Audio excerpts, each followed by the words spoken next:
لما تقعد في نادي روح وقت المغربيه، الشمس بتغيب. طبعا اغلب المتابعين من السيدات فهم بيخافوا من الشمس، معلش دوسي على نفسك شويه.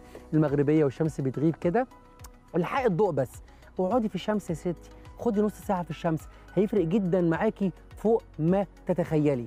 كل ده وقبل منه لازم نكون بنتابع مع دكتور عظام.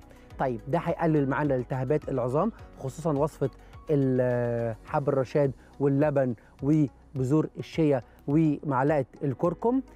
لازم كمان نقلل وزننا، بتعاني من سمنه لازم تتابع مع احد الاطباء عشان يقلل وزنك، لان تقليل الوزن كل كيلو جرام بتقله من وزنك بيخف 3 كيلو على ركبك. في حاجه اسمها سوينج فيز يا جماعه، واحنا ماشيين في رجل على الارض ورجل في الهواء، في المرحله اللي رجلك فيها في الهواء دي رجلك اللي على الارض شايله 3 اضعاف جسمك، فكل كيلو زياده تساوي 3 على الركبه، وكل كيلو اقل تساوي 3 على الركبه. ارجوكم خلوا بالكم، ربنا يا رب يدي اهالينا دايما الصحه والعافيه. علاج مشاكل العظام سهله، بس كل ما كانت بدري كانت احسن.